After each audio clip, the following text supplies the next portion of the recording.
So we looked at contacts, we looked at campaigns, we looked at automation. Now on the list, we're going to look at blah, blah, blah.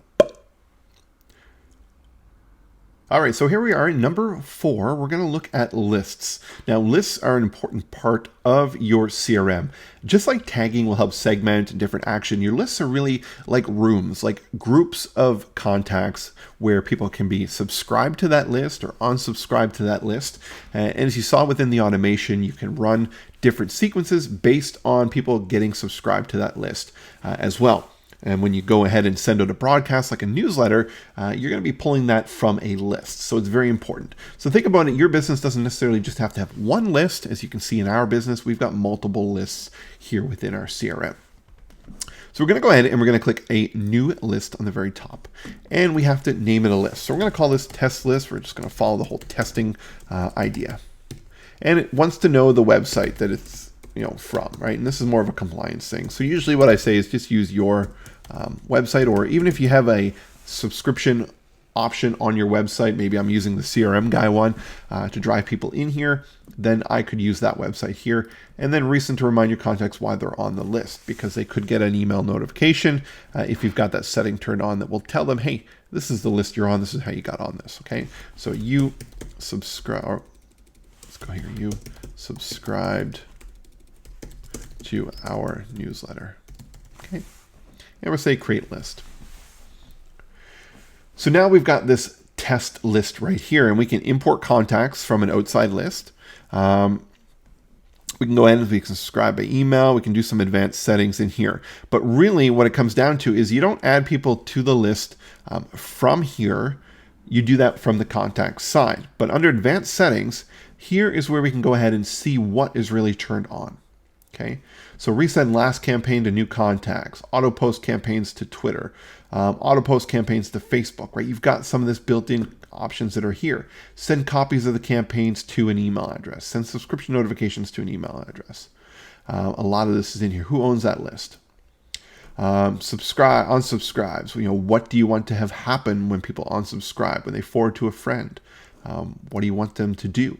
Right, you've got a lot of options in here to change this. So when they say forward, here's the form, right? What do you want it to look like when they go ahead and do that? But that really, in essence, is the list. Now, let's just say we want to go ahead and we want to add people to that list. So let's just take, for instance, I have, I want to combine 2 lists here into one, right? So I want to put the Chamber of Commerce and my current clients into a new list. So what I'm going to do is I'm going to go here. I'm going to say current clients. I'm going to click on this 34. And when it comes up, I'm going to click edit all. I don't have to check them all. And I'm going to say add to list. I'm going to add them to that test list. And we're going to say, boom, add them to that list. There we go.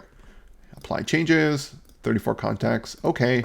Now they're going to add to that list. So we're going to go back to the list here. And we're going to see, right, there's 25 that are in there. More will come in a second. And now we're going to go to their Chamber of Commerce. Check that one. Same type of thing. Edit, add to list, test list, add to list, apply changes, click OK. A lot of clicking, but there's a chance that you're not going to screw it up and put somebody in a list without clicking at least 4 or 5 times, right? If you made it that far, then good on you. Really, there's no reason why you should be upset over that, okay? And then they'll be put into that list. So we can go ahead and we can hit that test list here. Let's just click on it. Right now we see 55, and now they're all within this list, okay? If you want to take them out, you can even go through and check on certain ones and take those people out. So you want to say, okay, I want to remove these 3 people, check those boxes, click edit, and we can say remove from list. So we're going to remove them from the test list. Same type of process. Apply changes, click OK.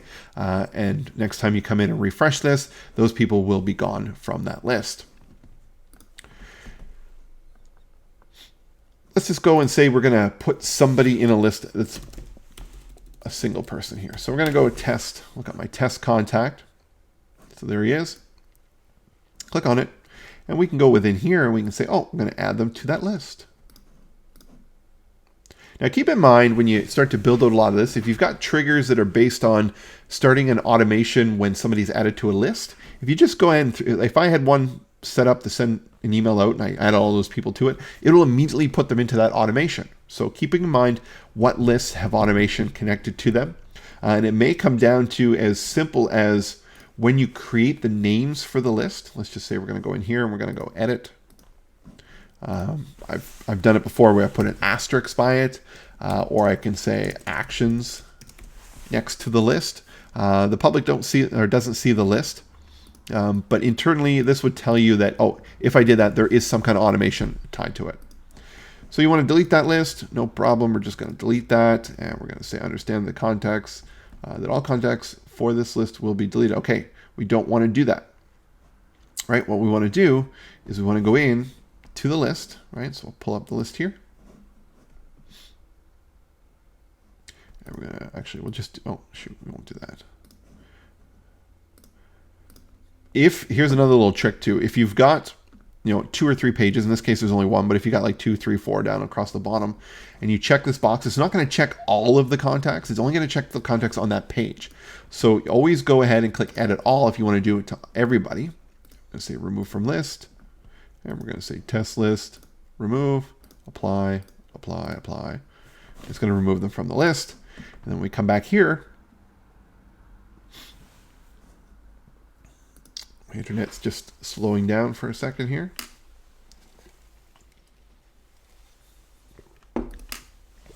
Still spinning. Just wait for it to catch up.